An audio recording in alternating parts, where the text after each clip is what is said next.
vamos a tener una mesa quilmeña, Ali, Ay, qué porque bueno, y ¿cuántos somos? Tres ya. ya somos tres. Con Carlos los vamos a Bien, sumar a vamos. los quilmeños. Él es casi contemporáneo mío, él nació en 1976. eh, una vida de que no quiero que nos cuente un poco cuál fue el inicio de su vida comercial. Yo he investigado un poco qué es lo que hacía. Pero bueno, quiero presentarlo. Él es Carlos Bianco y está en comunicación con Santiago Liul. Te saluda y Lidia Cabrera. Carlos, ¿cómo estás? Buenos días. ¿Qué tal? ¿Qué tal? Buenos días, ¿cómo están? Muy bien. Bueno, primero que nada, sabé que estás en territorio quilmeño, así que imagino que estarás contento con la victoria de ayer por penales. Sí, la miré acá en mi casa y festejé, me puse muy contento. Qué bueno. Contanos un poco cómo arranca tu vida. Yo titularía, si fuera un cineasta, Mi vida junto a Axel. Mira, yo lo conozco a Axel justamente en Quilmes, en la Universidad de Quilmes en el año 98, en un curso que fue el primero que dio Axel en la Universidad de Corrientes Económicas Contemporáneas. Yo fui alumno de él. Ya teníamos algunas referencias de algunos otros profesores que también daban clases en la UBA y daban en la Universidad de Quilmes, de un alumno brillante, siempre nos decían, llamado Axel Kicillof. En general lo hacían para contraponernos a nosotros, que éramos un poco vagos, probablemente. Pero teníamos esa referencia de que había un alumno en la UBA desde el año 95 que era un alumno muy bueno, que sabía mucho de economía, que sabía mucho de matemáticas, que sabía mucho de programación, nos contaban. Y bueno, y en el 98 vino a dar clases de la universidad, y aquellos que estábamos interesados en las materias más de economía, yo estaba estudiando comercio internacional, nos anotamos y cursamos esta materia con él. Después yo fui teniendo distintas actividades académicas con Axel, con el grupo histórico con el que estaba Axel, que estaba Augusto Costa, Cecilia Naón, Javier Rodríguez, bueno, varios compañeros y compañeras que todavía forman parte de nuestro grupo. Y nada, me estoy insertando, empecé a dar clases en económicas en la UBA, en sociales en la UBA, en la cátedra que tenía Axel y el grupo, y bueno, después empezamos a hacer política. Para los que tenemos más o menos tu edad, y por eso estamos, los tres tenemos más o menos, somos contemporáneos en esto, la Universidad de Quilmes fue un hito bastante importante, porque los que nacíamos en Quilmes solamente podíamos ir a La Plata o a Buenos Aires. Mm. La posibilidad de universidades en los diferentes lugares, yo creo que habría que avanzar en proyectos como universidades en Chascomús, universidades en lugares que permitan que los pueblos no se tengan que desarraigar y que su gente joven siga estando en el lugar. Me parece que la Universidad de Quilmes fue un gran paso y que dio mucha gente, ¿no? O sea, estamos hablando de Axel, estamos hablando de vos y de un montón de personas que pasaron por la Universidad de Quilmes, que yo le digo la UNQUI, no sé si quedó como UNQUI o algunos le dicen Universidad Nacional de Quilmes. No, ahora se le dice UNQ, Claro, porque en nuestra época, en lo de UNQUI, después se había deformado hacia un quilombo. Entonces decidieron no decirle más UNQUI y pasó a ser UNQ. bueno, Pero nada, porque había una broma de me, la universidad. me va a costar no decirle la UNQUI porque también Sí. creo que hasta mi madre ha llegado a dar clases en la UNQUI. Así que, pero hay que resaltar esa parte de que nosotros los argentinos intentamos que la educación sea lo importante, y ese tipo de medidas donde permite que no tengas que viajar, y obviamente para algunos que son más jóvenes la autopista Buenos Aires-La Plata no existía. Entonces el viaje a Buenos Aires o el viaje a La Plata no era lo mismo. No, Era más sí. sacrificado. Sí, efectivamente, y no solo, bueno, la Universidad de Quilmes, que es como de la segunda tanda de universidades nacionales del conurbano, una primera tanda hacia los 70, que estuvo la Universidad de Loma de Zamora. Bueno, Quilmes es de la segunda tanda, con la de General Sarmiento, con la de San Martín, con la UNTREF, la de 3 de febrero. Después tuvimos una tercera tanda, mucho más amplia inclusive, en donde se crearon con Cristina, ¿no? Con Néstor y con Cristina se crearon las universidades, la Jaureche, la de Moreno, bueno, varias universidades también del conurbano, y que efectivamente lo que han hecho es cambiarle la vida realmente. Lo digo como mi experiencia propia. Probablemente si no hubiese estado en la Universidad de Quilmes, yo no hubiese ido a la universidad. es lo más probable. Nos facilitó muchísimo la posibilidad de estudiar, sobre todo aquellos que teníamos que trabajar para estudiar. Porque cuando tenés que trabajar para estudiar es mucho más difícil, que encima que trabajás después te tenés que tomar un tren o un colectivo a la capital o a La Plata, ya no te dan los tiempos.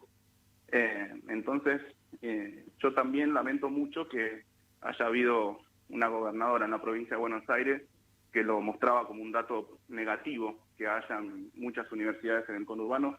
La verdad que le han cambiado muchísimo la vida a las familias, a las personas, le han permitido estudiar, formarse profesionalmente, técnicamente, políticamente, inclusive. Así que es algo que permanentemente hay que resaltar y poner en valor como algo positivo, no como algo negativo, como se intentó instalar políticamente en algún momento tan triste de nuestra historia política. Claro, a veces depende de qué lado se vea. Hay una frase que dice, nada es verdad ni es mentira, todo depende con el cristal con que se mira. Sí, pero acá yo con cualquier cristal que lo mire, no le veo nada negativo a que haya universidades en el conurbano. La verdad que no le puedo encontrar nada negativo. Yo lo fomento y creo que debería haber más.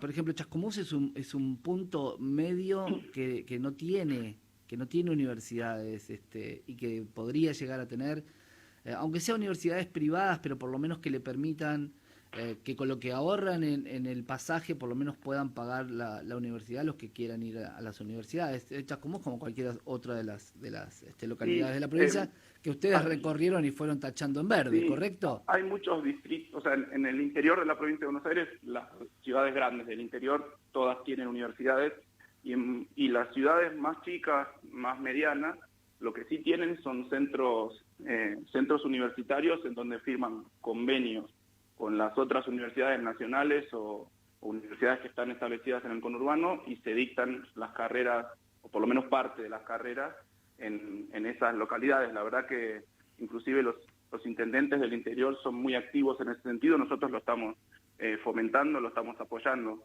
pero sí, coincido. Lo quiero poner en términos generales. A mí me parece muy bien que haya muchas universidades. Lo que pasa es que a veces en ciudades muy chiquitas, en distritos muy chiquitos, no tenés escala necesaria como para poner una universidad completa, entonces tenés que hacer algún esquema de facilitación del estudio.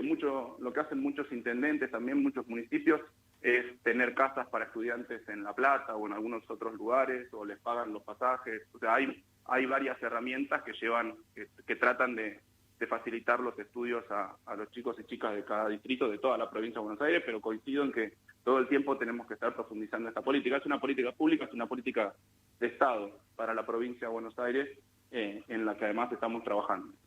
Carlos, después de haber conocido a los grandes mandatarios de las políticas mundiales, ¿te molesta un poco que digan, es el dueño del Clio con el que hizo la campaña Axel en el 2019?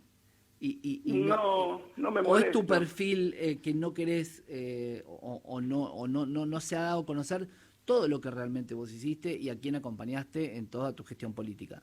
Sí, no, yo creo que sí, que algunos con cierta mala intención probablemente decían, me presentaban a mí como el chofer, ni siquiera el dueño, el chofer del Clio, y después empezaron a decir Axel puso de jefe de gabinete a su chofer. Bueno, es un poco malicioso. Chofer que conoció Obama, Lula, Xi Jinping, claro, Putin. Yo fui vicecanciller, fui secretario de Relaciones Económicas Internacionales entre 2013 y 2015. Antes estuve 2 años como subsecretario en Cancillería. No sé, tengo una carrera profesional de más de 20 años. Yo hace 21 años que doy clases en la UBA, en la Universidad de Quilmes. Pero a mí no me molesta que digan que soy el chofer del Clio, el dueño del Clio, el piloto del Clio, porque para mí fue una experiencia política trascendental en la provincia de Buenos Aires, haber podido acompañar a Axel en todas esas recorridas que hizo, pueblito por pueblito, durante toda la provincia, escuchando a la gente, escuchando los problemas que tenía en el marco de la crisis económica que empezó con el macrismo muy fuerte, y tratando de pensar soluciones que son las que tenemos planteadas en nuestro gobierno en la provincia de Buenos Aires. Lamentablemente muchas de esas cuestiones no las pudimos abordar por la aparición de la pandemia, pero bueno, ahora estamos en otro momento. Esperemos que no llegue una tercera ola a la Argentina, a la provincia de Buenos Aires, esta nueva cepa que ha aparecido. Pero bueno, ahora nuestro plan es de reconstrucción, de reactivación de la provincia de Buenos Aires, luego de 6 años de crisis en la provincia de Buenos Aires, la crisis del macrismo y los 2 años de pandemia, que fueron años de crisis, ¿sí? Crisis sanitaria y también con fuertes impactos económicos y fuertes impactos sociales. Pero digamos, yo estoy orgulloso de cada una de las cosas que hice, de haber hecho changas como jardinero, de haber sido 5 años camionero mientras estudiaba, de haber hecho mi carrera profesional como economista especializado en temas de economía internacional, de mi paso por la Cancillería, de mi vuelta a la universidad durante el macrismo, que volví a mi cátedra, volví a mis cursos, y ahora de haber sido jefe de gabinete del gobernador Kicillof, además en un momento tan complejo como fue la pandemia, y ahora de ser su jefe de asesores, seguir trabajando al lado de él. La verdad que no me arrepiento de nada y no me molesta que se destaquen ninguna de esas cosas, aunque es cierto que a veces lo hacen para bajarle el precio a uno, pero bueno, no importa eso. Ese es el punto. Me lo imagino a Axel y a vos bajando la ventanilla y diciendo, ladran Axel, señal que estamos manejando por toda la provincia, ¿no? Y tachando ese mapa verde que está en tu oficina. Sí, efectivamente. Te quiero hacer una consulta con respecto a algo que a mí siempre me quedó la duda. Tuviste la posibilidad de conocer al más grande de todos los tiempos y a poco de cumplirse un año de su muerte. Conociste a Diego Armando Maradona en una reunión en la cual, según supe o leí por ahí, él quería integrar la Cámpora. Si hoy Maradona no hubiera muerto, ¿sería parte del Frente de Todos? ¿Lo veías como una figura política? ¿Quién no votaría a Maradona en este país? Sí, yo creo que además él expresó públicamente sus preferencias en términos históricos respecto del movimiento justicialista, del peronismo, y particularmente en el último tiempo respecto de Néstor en su momento y respecto de Cristina. Yo no tengo ninguna duda que si Diego estuviera físicamente, porque Diego no se fue sino más que físicamente, ¿no? El Diego está todos los días entre nosotros, en su recuerdo, en nuestra memoria, en las imágenes, sobre todo futbolísticas, que es en lo que él se destacó, pero también en haber sido un representante de las clases populares. Maradona fue un fiel representante de las clases populares a nivel mundial, además, a nivel mundial. Sí, pero no tengo dudas que él sería parte, no sé si orgánica, ¿no? No sé si como un candidato, como una referencia política, pero sí tendríamos, como lo teníamos, ¿no? Su apoyo hacia el peronismo, hacia el kirchnerismo. No tengo ninguna duda. Carlos, y vos tenés una frase que a mí me pareció muy interesante y te la voy a completar. Si la FIFA es el FMI del fútbol y Maradona estaba en contra de la FIFA, ¿el Frente de Todos está en contra del Fondo Monetario? No, mira, no es que el Frente de Todos esté en contra. Yo quiero decir al respecto un par de cuestiones, algunas más históricas y otras más coyunturales. En términos históricos yo lo estudié bastante, hay grandes compañeros que han escrito la historia de Argentina con el Fondo Monetario Internacional, pero te puedo decir que como conclusión general, cada vez que Argentina firmó un crédito stand-by con el Fondo Monetario Internacional, el resultado fue muy malo, desde aquel primer crédito stand-by en el año 56, con toda la historia de futuros después créditos de stand-by, siempre pasó lo mismo. Una vez que uno firma un acuerdo con el Fondo Monetario, después viene una lista de políticas de ajuste, de evaluación y endeudamiento que nunca terminan bien. Hay análisis hechos de cuánto fue el crecimiento de la economía argentina en los años en que estuvo en acuerdo con el fondo y cuánto fue el crecimiento de la economía argentina en los años en que estuvo por fuera de los acuerdos del fondo, y la diferencia es tremenda, de 5-1 más o menos, 5% promedio de crecimiento cuando estuvimos fuera del fondo, 1% de crecimiento cuando estuvimos dentro del fondo. Me parece que son datos lo suficientemente sustantivos y relevantes como para pensar que cuando uno entra al fondo no es porque está bien y no es porque recibe un apoyo, sino porque está en crisis. Eso en términos históricos, cuando uno hace el repaso histórico. Coyunturalmente, lo que yo puedo decir es que el préstamo del Fondo Monetario Internacional hacia la Argentina que tomó Macri fue el acto de corrupción más grande de la historia mundial, por la magnitud y por la forma en que se llevó adelante. No se había ni siquiera iniciado un expediente no se habían recibido los informes técnicos jurídicos, no se habían recibido los informes del Banco Central, en donde se determinaba la viabilidad de poder pagar, no se habían recibido y no se presentaron los informes de Hacienda, se violaron los estatutos del Fondo Monetario Internacional, que puntualmente en su artículo 6 lo que sostiene es que el préstamo que da el Fondo Monetario en el marco de los acuerdos stand-by no se pueden utilizar para financiar fuga de divisas, y en Argentina se comprobaba día a día que había fuga de divisas y el fondo siguió haciendo los desembolsos. Es decir, que hay una corresponsabilidad muy fuerte entre el macrismo y el Fondo Monetario Internacional en haber llevado adelante este préstamo absolutamente irregular y por fuera de los estatutos del fondo.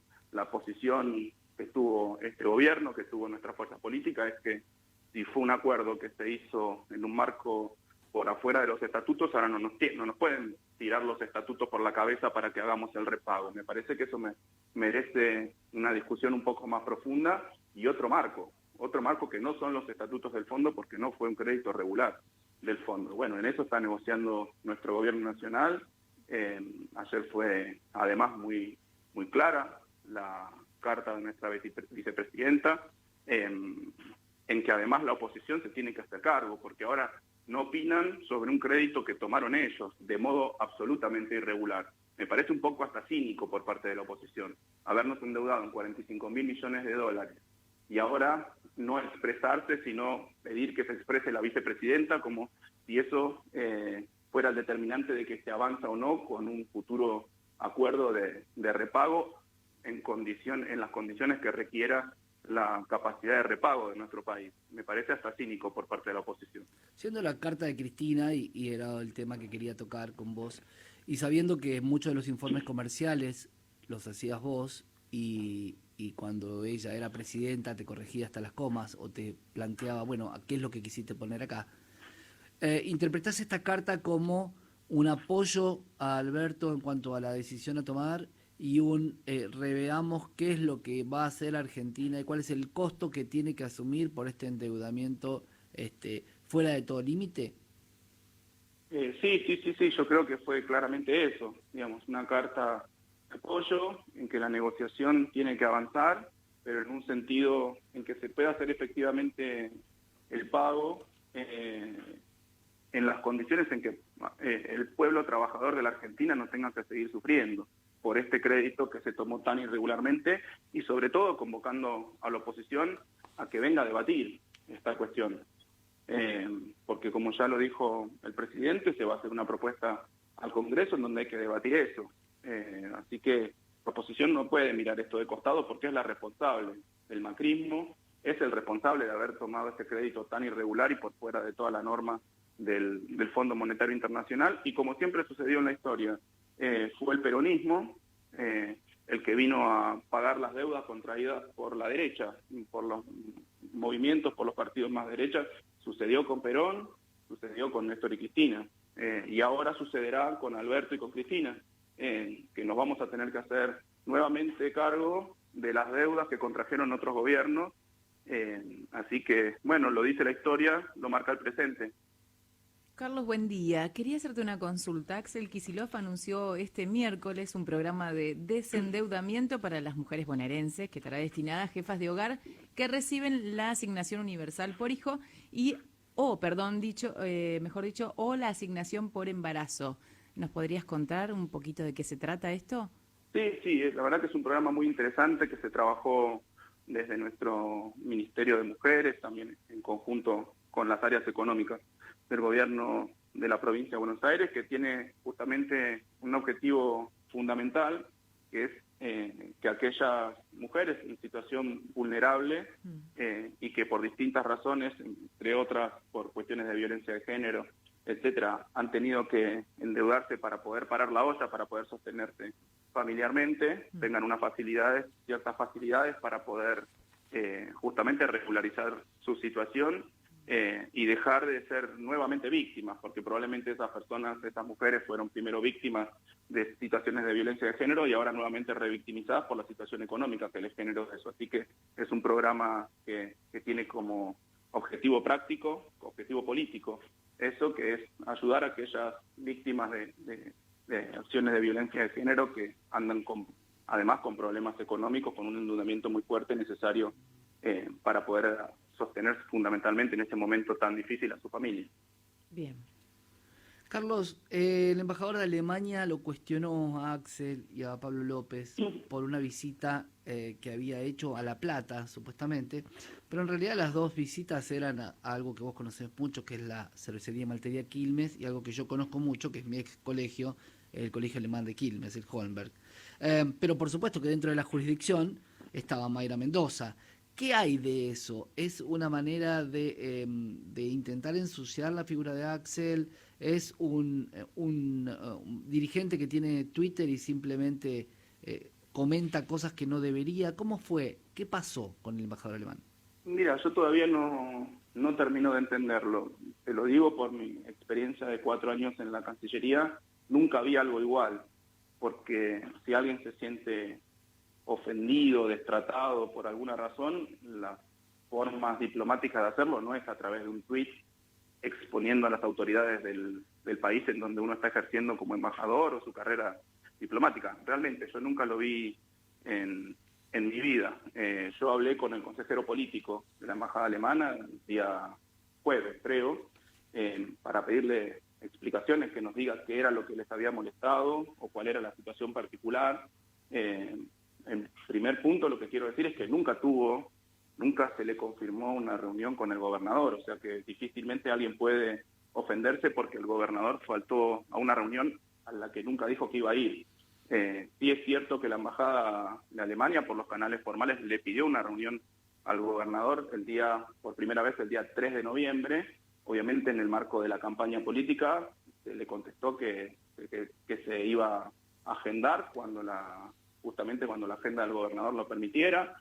Un par de veces más consultaron respecto a la agenda del gobernador, se le dijo que estaba pendiente de definición, que obviamente lo íbamos a recibir, como recibimos a todos los embajadores que han solicitado una reunión. Inclusive estábamos trabajando con el embajador de la Unión Europea para tener una reunión con todos los embajadores en conjunto de la Unión Europea. Seguramente eso lo haremos a la brevedad, probablemente después de las vacaciones. Y después el embajador alemán solicitó una reunión con el ministro de Hacienda, Pablo López, a la que se dirigió, a la que fue recibido por el jefe de gabinete del ministro y por un subsecretario del ministro, porque el ministro tuvo un problema de salud y en ese momento estaba en la guardia de un hospital. Bueno, eso lo consideró un destrato. La verdad que no creo que sea la forma de quejarse por una situación absolutamente inevitable, como es un problema de salud puntual que tuvo una persona en el momento en que había una reunión. Yo ya lo hablé con el consejero político. Nosotros vamos a estar elevando una nota a la Cancillería Argentina, que es lo que corresponde hacer. Nosotros trabajamos por los canales diplomáticos formales, solicitando explicaciones para que la Cancillería Argentina solicite explicaciones al embajador, a ver por qué y tuvo estas expresiones públicas, que repito, no corresponde, nunca lo vi en mi vida. No, un nuevo mal uso del Twitter. Lo que pasa es que lo tienen demasiado a mano. Muchos dirigentes políticos lo tienen tan a mano que les cuesta simplemente 140 caracteres. Como el Miguel Caneo de la política, mediocampista, metedor en tu época de jugador de fútbol. ¿Cómo ves el armado de los intendentes? Explícanos un poco los pros y los contras de las reelecciones indefinidas y cómo vienen los intendentes en las provincias. Mira, respecto del tema de las reelecciones, es un tema que está obviamente en debate, no solo en nuestra fuerza política. En esta semana hubo varios intendentes de Juntos, que algunos se pronunciaron a favor de una nueva reelección y hay otros que dijeron, se manifestaron en contra. Es decir, es un tema de agenda política. En la provincia de Buenos Aires, una ley que se votó, si mal no recuerdo, en 2016, en donde los integrantes de nuestra fuerza política en ese momento tuvieron distintas posiciones, pero que ahora se hace absolutamente válido un debate que es básicamente si esa ley estaba bien que se haya hecho su aplicación haya sido de modo retroactivo, porque lo que establece la ley es que puede haber una reelección, digamos, un mandato más una reelección, pero tomaba ya como el primer periodo el que ya estaba vigente. O sea que hoy esa es un poco la discusión que se encuentra, que es una discusión que se tendrá que saldar en la justicia o en la legislatura. El Poder Ejecutivo no tiene ningún resorte, ninguna competencia para para poder modificar o torcer esa definición, porque es una definición que está aprobada por ley. Así que veremos cómo sigue este debate, cómo siguen las acciones políticas al respecto. Me parece que es un debate válido. Mi posición es que yo no estoy a favor de limitar las reelecciones en general, conceptualmente en general. Obviamente que hay situaciones particulares, de contextos históricos. No sé, lo que siempre se dice, a todo el mundo le molesta que reelijan los presidentes latinoamericanos, pero nadie se para de manos cuando Merkel estuvo 16 años en el gobierno alemán. O sea que es también un poco injusto la posición de los que están en contra de las reelecciones. No. Me parece que es un tema que merece el debate que corresponde en el ámbito que corresponde, que es en la legislatura. Me parece eso. Después, respecto a los intendentes, nosotros siempre tuvimos un trabajo muy, muy cercano. Obviamente en la pandemia esa cercanía se limitaba a las charlas telefónicas, a las reuniones individuales y a los WhatsApp, porque esa es lo que tuvimos que hacer por las normativas vigentes durante la pandemia. Yo hablaba casi cotidianamente y todas las semanas con todos los intendentes de la provincia de Buenos Aires. Si te acordás, teníamos vigente el sistema de fases, que tenía distintas medidas de cuidado para cada uno de los 135 distritos, y yo hablaba con todos los intendentes, y hemos trabajado muy bien, con los del oficialismo, con los de la oposición. Siempre puede haber algún matiz, una discusión, un debate, una tensión, es lo que pasó, pero nosotros seguimos teniendo ese mismo vínculo. Ahora es un vínculo inclusive personal mucho más cercano, porque la situación lo permite. Lo digo porque hubo a veces algunas opiniones respecto de que nosotros no estábamos cercanos a los intendentes, no hablábamos con los intendentes. Absolutamente falso. Claro. Relación diaria y cotidiana, me animo a decir, pero bueno, lo que quiero decir también es que la presencia de algunos compañeros y compañeras, particularmente algunos intendentes que se incorporaron a nuestro gabinete, lo que viene es a reforzar el gabinete del gobernador en un momento distinto, una vez pasada por lo menos la primera parte sustantiva de la pandemia, y en donde es necesario avanzar muy fuerte, lo que te decía al principio, con la reconstrucción de la provincia, con un mayor crecimiento, con una mejor distribución del ingreso, con más ejecución de obra pública. Es esto lo que decidió hacer el gobernador camino, después de las PASO, es reforzar el gabinete por la situación nueva que se planteaba a futuro, y también obviamente, esto no lo podemos negar, también como resultado de las elecciones, el gobernador decidió reforzar ese gabinete. Clarísimo, Carlos.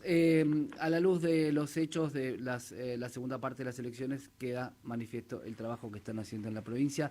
Pasó entonces, Carlos, te despedimos, el Miguel Caneo de la política quilmeño y el armador de la provincia de Buenos Aires.